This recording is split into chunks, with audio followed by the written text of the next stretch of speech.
publisher and author, Victoria Ibrahim Hannah Ibrahim the Testator, and the recommendation blood was a sign of purification in the Old Testament.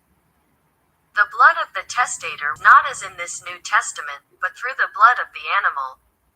This happened after God gave the commandments to Moses. As in Hebrews chapter 10, for the law, being only a poor copy of the future good things, and not the true image of those things, is never able to make the people who come to the altar every year with the same offerings completely clean. For this, the blood of Christ in the New Testament is a sign of the stability of the commandment. As in Hebrews chapter 9, because where there is a testament, there has to be the death of the man who made it. For a testament has effect after death, for what power has it while the man who made it is living? So that even the first agreement was not made without blood, for when Moses had given all the rules of the law to the people, he took the blood of goats and young oxen, with water and red wool and hyssop, and put it on the book itself and on all the people, saying, This blood is the sign of the agreement which God has made with you. And the blood was put on the tent and all the holy vessels in the same way. And by the law, almost all things are made clean with blood, and without blood, there is no forgiveness. Because wherever found commandment, it must interfere in the matter of death. By this, it was necessary to indicate the death of the testator, because the commandment is installed on the dead. Because there is a legal rule, in this context, that the commandment does not have power as long as the testator is alive, because he can cancel the commandment at any time. But when the testator dies, the commandment is confirmed, because no one can change it. For this, Paul believes that the relationship between God and humans is that the Father is the testator of his sons. We received a commandment of eternal inheritance in the new era. Through the death of the testator on the cross, a declaration of the stability of God's commandment through the blood of the Son of God. As if the blood of Christ was the seal of the divine covenant. According to the words of Christ in John chapter 6, if you do not take the flesh of the Son of Man for food, and if you do not take his blood for drink, you have no life in you. The commandment is executed after the death of the testator. For this, after the death of Christ and his resurrection, and his ascension, we must implement the commandment, which Christ said in John 13, have to love one for another. Even as I have had a love for you, so are you to have love one for another. This commandment is in terms of Christ's full love for the human, in which he presented himself as a sacrifice on the cross. What's the most precious sacrifice? Because it is from God. Because the principle of the New Testament is the existence of God who works in the human heart through grace. This is mercy, which was exemplified by Christ's redemption for everyone who accepts it. Where a person has the right to receive the communion of holiness with God, thanks to baptism and free grace from God's forgiveness. Because the grace of God took the name and human body of Jesus, who became the mediator of the New Testament, who loved us and died for us, and he brought us from hell, and he rose from the dead and made a resurrection for us with him. And he ascended to heaven and made us ascend to heaven with him as well. As in Hebrews chapter 7, that is to say, not made by a law based on the flesh, but by the power of a life without end. Christ sprinkled his blood on the person who accepts him as his Savior when he said in Matthew chapter 26, Take of it, all of you, for this is my blood of the testament, which is given for men for the forgiveness of sins. Christ has not presented himself many times, as the high priest entering the Holy of Holies every year in the Old Testament, through another blood. But Christ presented himself only once when the time was complete. For this, he is the mediator of the New Testament, his commandment for the heavenly inheritance. When Christ died on the cross, a commandment became constant, until the invitees will receive the promise of eternal inheritance. As in Hebrews chapter 9, for Christ did not go into a holy place which had been made by men's hands as the copy of the true one, but he went into heaven itself, and now takes his place before the face of God for us.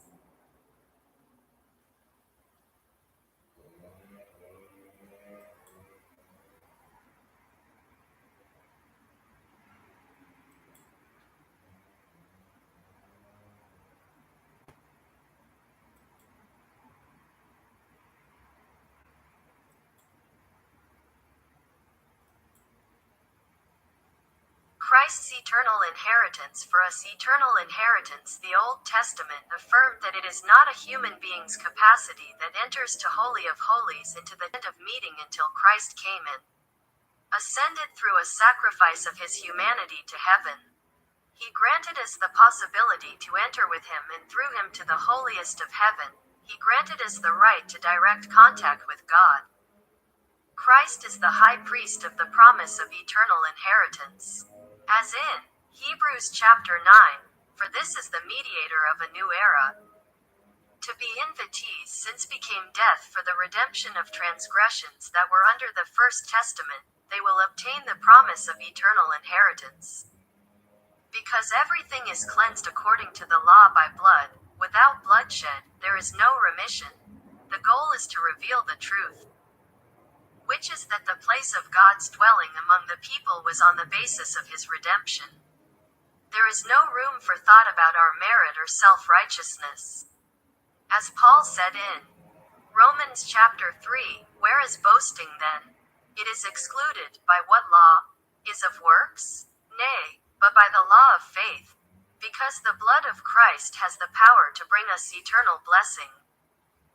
In order to purify our consciences, it makes us not crave indecent, because Christ became a mediator between humans and God so that he can free us from the sins of transgressions. Because the New Testament is the endurance era and forgiveness, a clear conscience, to prepare us for a new service to God, full spiritual service without blemish for the eternal inheritance. Because it was necessary for Christ to die first and to be resurrected, who by him, and through him, was the promise of the best abode in the eternal inheritance so that we can inherit his blessings. And we can obtain his promise through eternal inheritance. But we need spiritual awareness in order to bow our heads to Christ. Because all our blessings in this world and in eternity cost him his life, in order to sanctify all our demands through his death, his resurrection, and his ascension. And through the authority of his glory. The text of the commandment of God which is written is that we obtain the promise of eternal inheritance. As in Romans chapter 8, if we are children, we have a right to a part in the heritage, a part in the things of God, together with Christ, so that if we have a part in his pain, we will, in the same way, have a part in his glory. This is an expression of God's goal for us. But before becoming the commandment ready for implementation, it was necessary for the testator that he dies. Until death interferes with the requirements of eternal inheritance, which we have through the redemption of Christ, who invalidated physical transgressions and obligations imposed on humans in the Old Testament until repair time. As in Hebrews chapter 9, but Christ, he has come high priest to good things of future. Through this greater and better tent, not made with hands, any who not of this creature. The largest and most complete abode for us is Christ, through him. God announced the depth of his love because God called everyone a general invitation to an eternal inheritance. Even Christ takes care of us through sovereignty, which he took after his resurrection. As a result of his modesty, which is optional, and his performance for work redemption, until we gain confidence, what we hope from the heart of Christ. This is proven by the words of Christ to his disciples about the eternal inheritance, as in John chapter 14, let not your heart be troubled. Have faith in God, have faith in me. In the house of Father are rooms enough. If it was not so, would I have said that I am going to make ready a place for you? If I go, make ready a place for you, I will come back again. Will take you to be with me, so that you may be where I am.